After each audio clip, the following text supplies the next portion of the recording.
Stinky Hero here with Fate of the Realm, a new game by Thieves Guild. I'm just gonna run through like a quick example turn, just so you guys can start to see like how this game is played.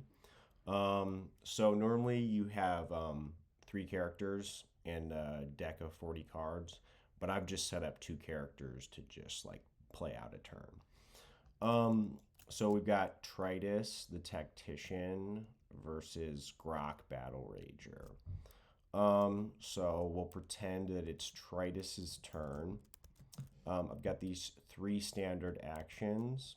So I'll use. Oh, I'm also. I'm not really gonna explain too much in depth. Just like take my word for it. Just I want to kind of get the vibe of like how to play out. So for my first action, I'll flip this over and I'll do a basic movement. So I'll roll to move. All right, so I got a three. So Tritus's movement is constrained by five or by 1 to 5.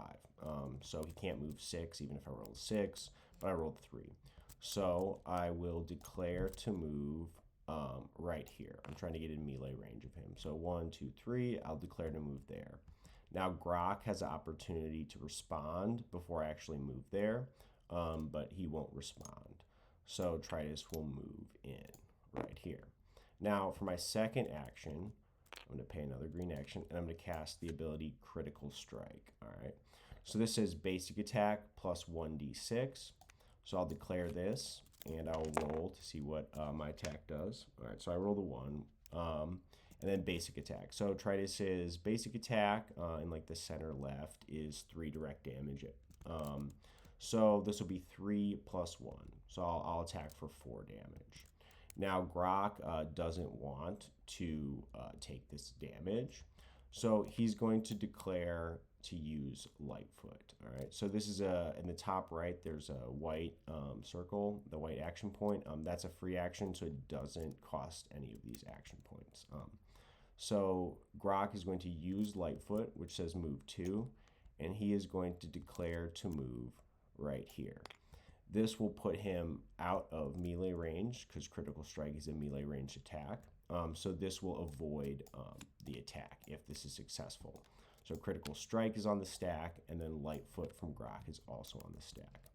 So Tritus will not have a response to this. So then Grok will move over here. So he moves right here. Now Tritus has one more action for his turn, but he also has this card, Jagged Stone Axe, which deals 3 damage at range 4. And if the target has countered or avoided an attack this turn, you add plus 4 bleed damage for 1 turn to this attack. So it's like dot damage. Basically, at the end of the turn, Grok would take an additional 4 damage.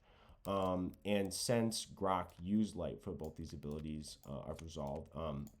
That means that Grok did avoid an attack this turn. So Tritus can spend a red action point and cast Jagged Stone Axe, which will be 7 damage in total. Now Grok is in line of sight of that ability. He's within range 4, so he's going to be hit by this ability unless he has a response.